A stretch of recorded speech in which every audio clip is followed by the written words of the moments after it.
خب سلام و عرض ادب و احترام خدمت دوستان گرامی. امیدوارم که حالتون خوب باشه.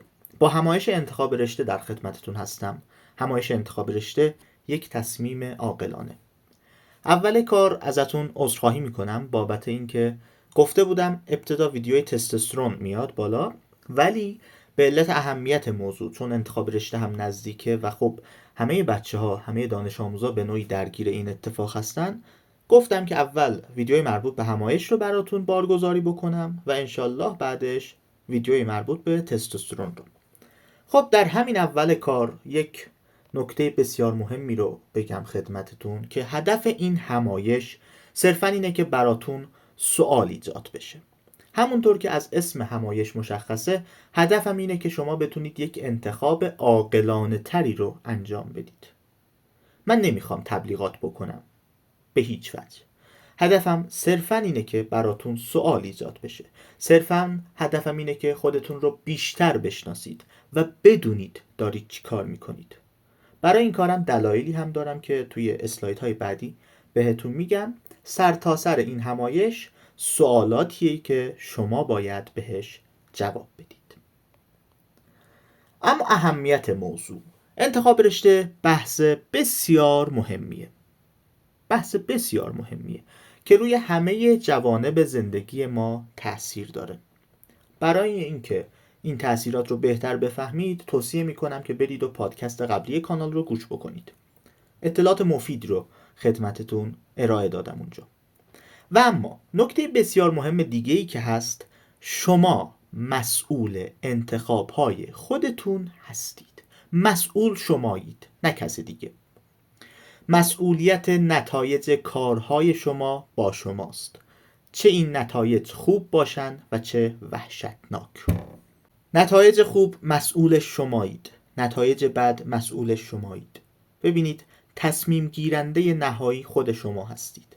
شمایید که راجع به زندگی خودتون تصمیم میگیرید و طبیعتاً مسئولیت نتایج هم با شماست. تصمیم برای آینده مربوط به شماست و شما باید از آینده خودتون مراقبت بکنید. از دیگران هم مشورت بگیرید، آره حتما بگیرید. از مشاورا، از دوستا، از والدین. مثل این جوانای سرکش امروزی نباشید دیگه، تو رو خدا، که میگن من یک دنده‌ام و آزادم و مستقلم و فلان. نه، مشورت بگیرید. مشورت گرفتن از بزرگترها و عاقلا اصلا ایرادی نداره، ولی بدونید در نهایت اونی که تصمیم میگیره و اونی که کار رو انجام میده شمایید و اونی که عواقب کار به سرش میاد بازم شمایید. حالا اگر نتایج کار خوب باشن که چه عالی، اگر نتایج کار هم بد باشن که خب بازم مسئول شمایید. پس بدونید چه انتخابی دارید، بدونید چه چیزی رو انتخاب میکنید و انتخاب رشته هم بسیار مهمه، چون گفتم روی همه جوانب زندگی ما تأثیر داره. پس انتخابی که قرار انجام بدید مهمه، تصمیمی که قرار بگیرید مهمه عزیزان. برای اینکه این تصمیم گیریتون بهترین نتایج رو به همراه داشته باشه، لازمه که خودتون رو بشناسید. بدونید که اهدافتون چیه، اصلا چرا زنده اید. هدفتون از رفتن به دانشگاه چیه؟ میرید خوش بگذرونید یا میرید درس بخونید؟ خب اینا رو باید بدونید. باید بدونید که ارزش ها و باورهاتون چیه.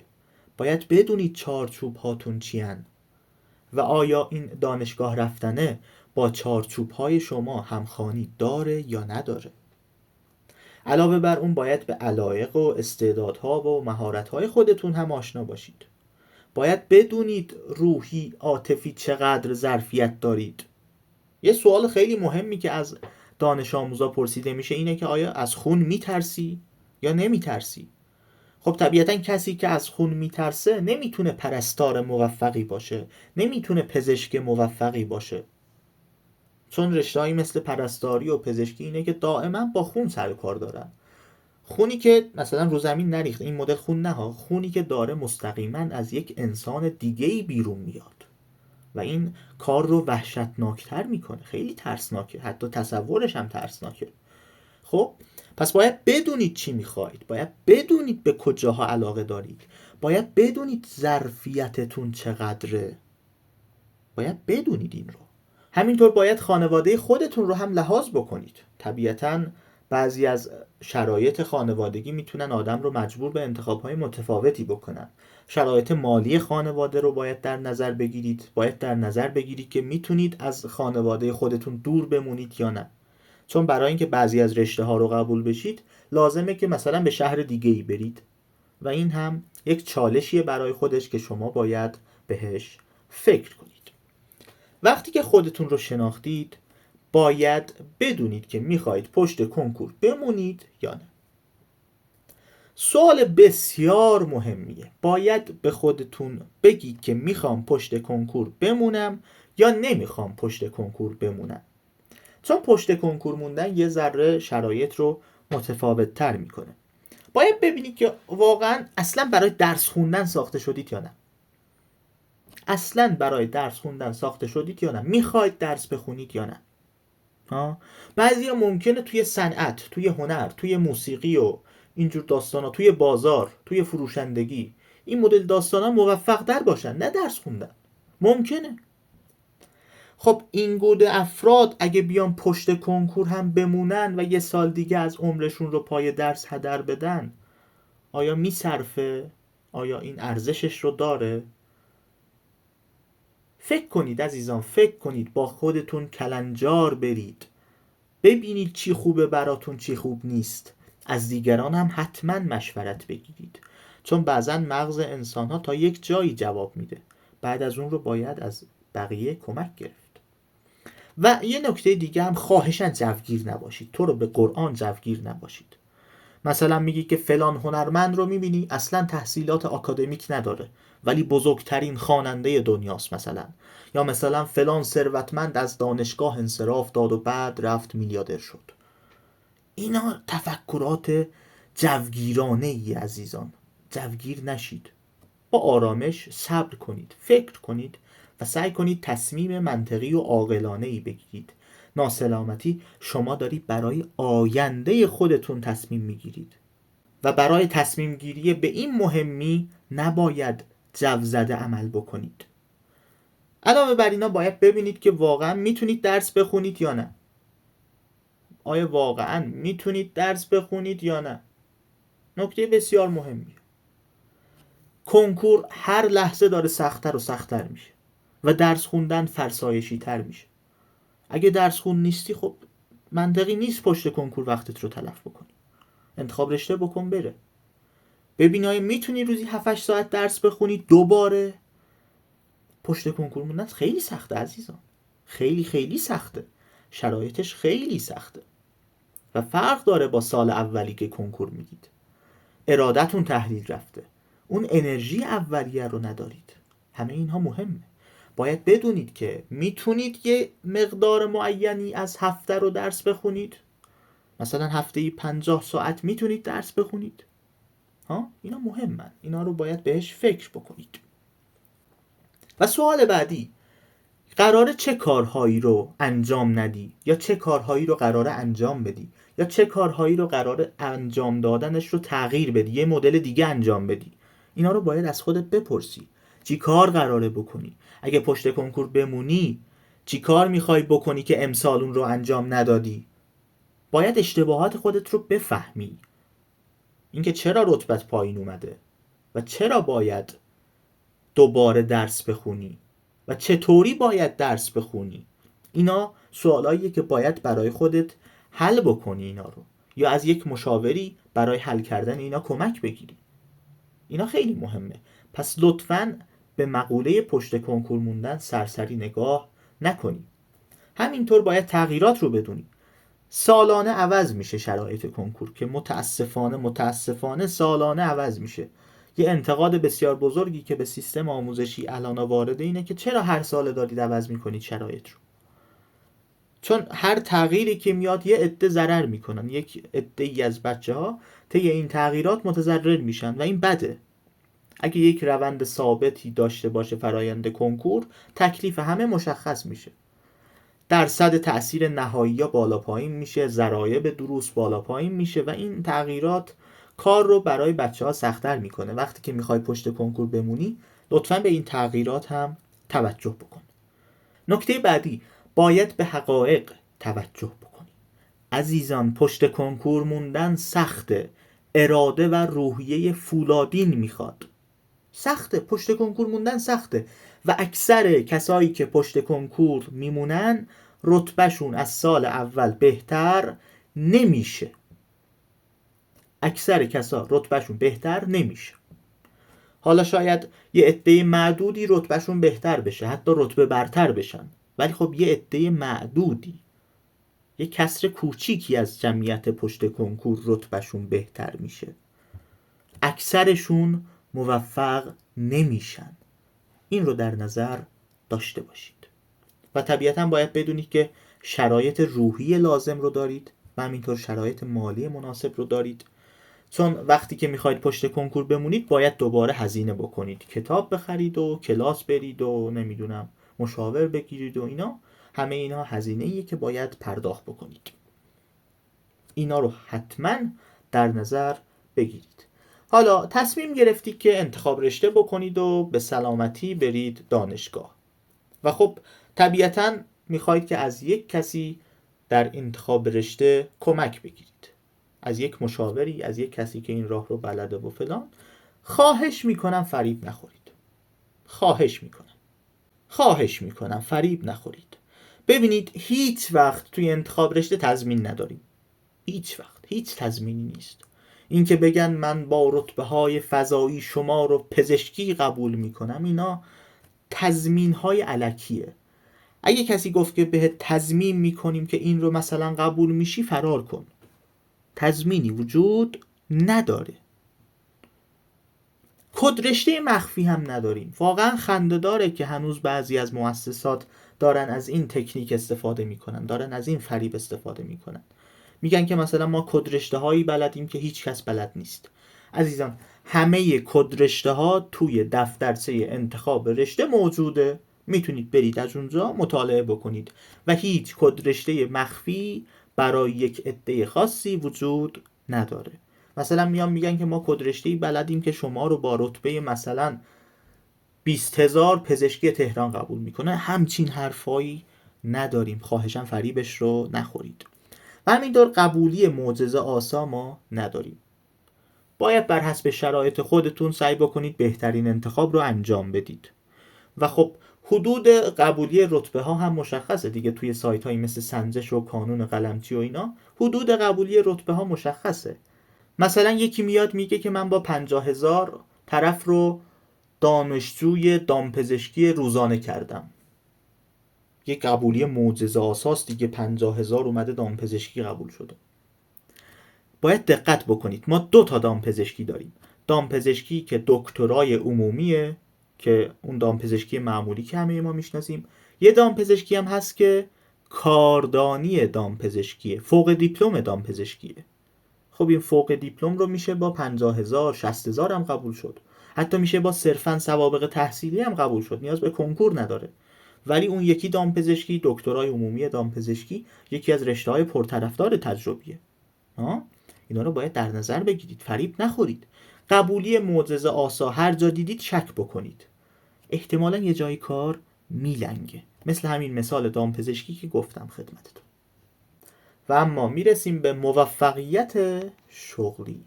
ببینید عزیزان، یک سری از مسائل هستن که روی موفقیت شغلی ما تاثیر میذارن ولی در دست ما نیستن. مثل سیاستگذاری های کلان کشور، شرایط اقتصادی کشور، تورم و این مدل داستانا.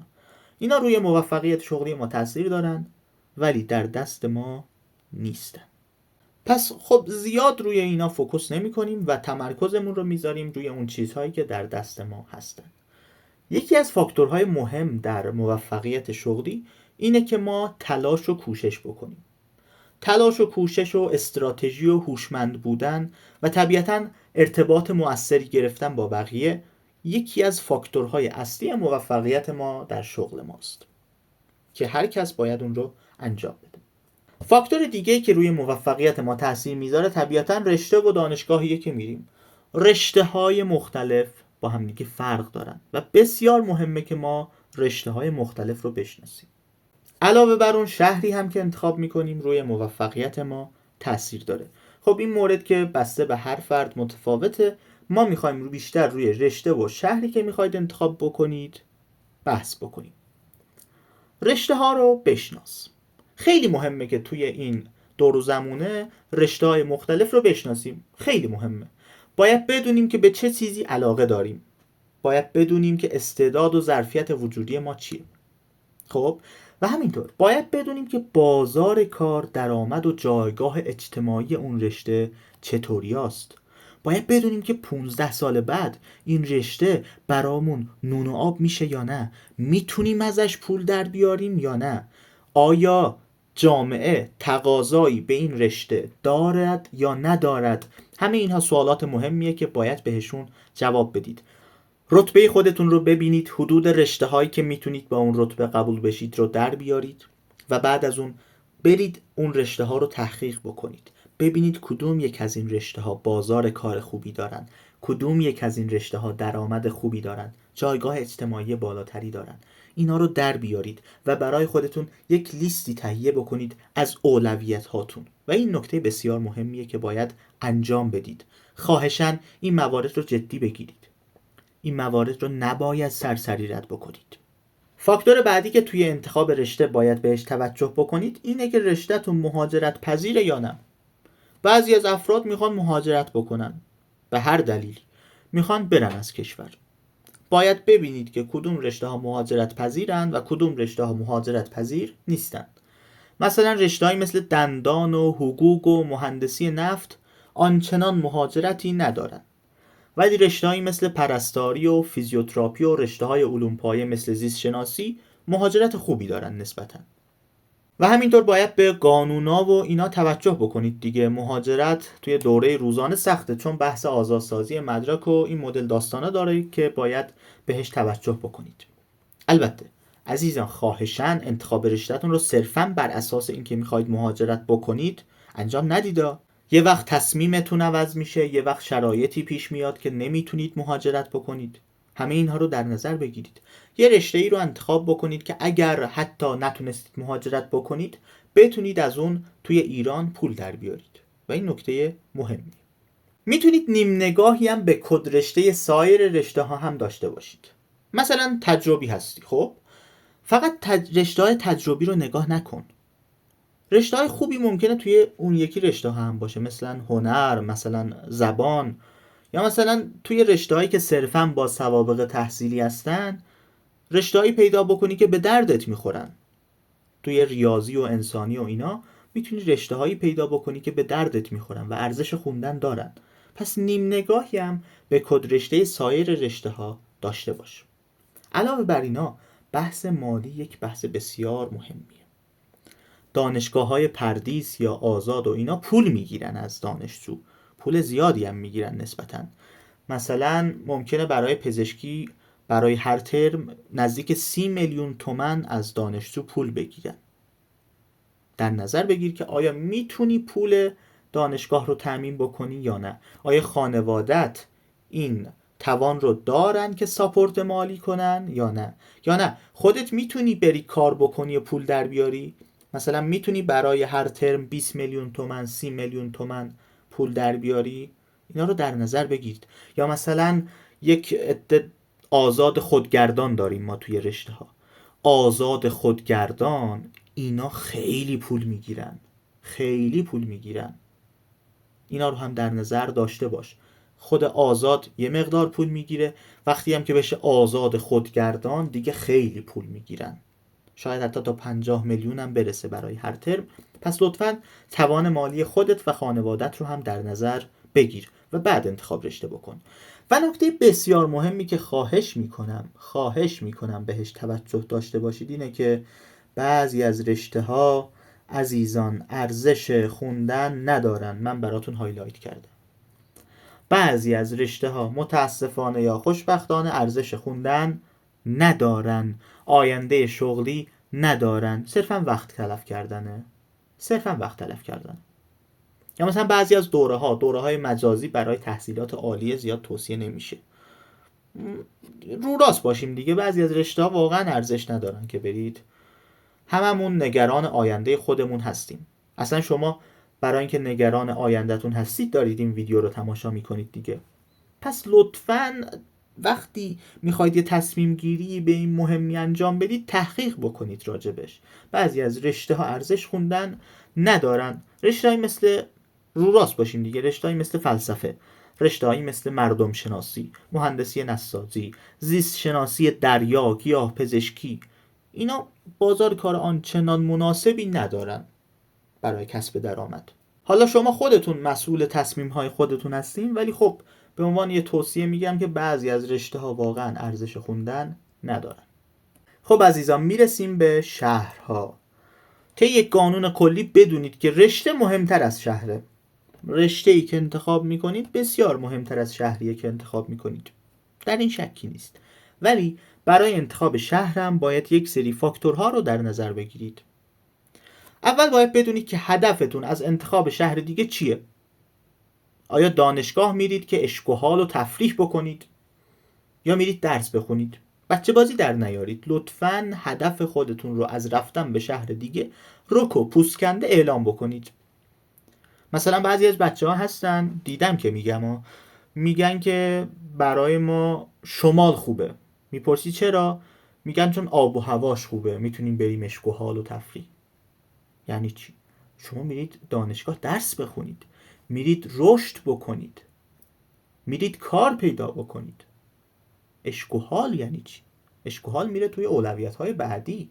اولویت اول اینه که شما بتونید کار بکنید، شما بتونید رشد بکنید، ارتقا پیدا بکنید. یا مثلا بعضیا میگن که میخوام از خانوادم دور باشم، خانوادم منو درک نمیکنن. اوکی، خانوادت تو رو درک نمیکنن، میخوای از اونا فرار بکنی، اوکی. ولی آیا با زندگی خوابگاهی آشنایی داری؟ اینکه میری شهر دیگه، میری خوابگاه خیلی سخته موندن توی خوابگاه. شاید تو خونه 2 نفر پدر و مادر تو رو درک نکنن، اوکی. ولی وقتی که میری خوابگاه 5-6 نفر همزمان تو رو درک نمیکنن. میدونی چی میگم؟ زندگی خوابگاهی سخته، حالا پایینتر بهش میرسیم. ولی بدونید به خاطر چیزهای الکی شهر دیگه ای رو انتخاب نکنید. 4-5 سال باید برید اونجا بیایید. 4-5 سال زمان کمی نیست. پس هدف خودتون از انتخاب شهر دیگر رو مشخص بکنید. نکته بعدی، تا کجا میری؟ مثلا میگی که پزشکی خوبه، خب اوکی پزشکی خوبه، ولی تا کجا میری پزشکی بخونی؟ حاضری بری لب مرز پزشکی بخونی؟ یا مثلا تویی که توی مشهد زندگی میکنی، آیا پزشکی اهواز برات خوبه یا فیزیوتراپی مشهد به عنوان مثال؟ این مدلی کدرشته‌های مختلف رو کنار همدیگه قرار بدید و اونا رو با همدیگه مقایسه بکنید، سبک سنگین بکنید، ببینید تا کجا کشش دارید، تا کجا ظرفیت دارید که شهرتون رو عوض بکنید. مثالش هم همین که گفتم، مثلا پزشکی اهواز خوبه یا فیزیوتراپی مشهد، یا مثلا پرستاری توی تبریز خوبه یا مثلا پزشکی مراغه، یه شهرستانیه توی آذربایجان شرقی. اینا رو در نظر بگیرید، یه نقشه ایرانی برای خودتون ترسیم بکنید. فرضاً شما توی مشهد هستید به عنوان مثال، ببینید تا کجا میتونید برید و رشته مورد علاقه خودتون رو تحصیل بکنید. آیا میتونید بیاید اینجا تحصیل بکنید؟ یا نه یک رشته درجه پایینتر توی اولویت شماست که توی مشهد باشه؟ کدوم یک براتون توی اولویته؟ موندن توی مشهد و یک رشته سطح پایینتر، یا اینکه رفتن به یک جای دیگه و رشته سطح بالاتر؟ اینا رو خواهشاً در نظر بگیرید. همینطور شهری که انتخاب میکنید به دوری و نزدیکیش طبیعتاً توجه بکنید. به جاده هایی که به اون شهر ختم میشه توجه بکنید. طبیعتاً وضع جاده ها آنچنان تعریفی نداره، خدایی نکرده ممکنه حوادثی توی مسیر براتون پیش بیاد. به هزینه رفت و آمد توجه بکنید، خیلی مهمه. اگه مسیر دور باشه طبیعتاً شما باید با هواپیما و اینا مسافرت بکنید و این خب هزینه مازادیه و ممکنه اذیت بکنه شما رو. فرهنگ و مذهب شهر مبدأ و مقصدتون رو در نظر بگیرید. خیلی مهمه اینکه شهری که میخواید برید چه فرهنگی داره، چه مذهبی داره، اصلا شما میتونید با اون مذهب و فرهنگ سازگار بشید یا نه. به عنوان مثال یه فرد غیر مذهبی رو در نظر بگیرید. خب اگه این فرد بره شهر قم اذیت میشه، یا بره مشهد اذیت میشه طبیعتا. باید ببینید که این شهری که میرید به فرهنگ شما میخوره یا نمیخوره. نکته بعدی که باید بهش توجه بکنید اینه که آیا میتونید از خانواده خودتون دور بمونید یا نه. به هر حال دوری از خانواده یک فاکتور بسیار مهمیه. شاید بعضیا نتونن دور بمونن، شاید نمیتونه از پدر و مادرش جدا بشه.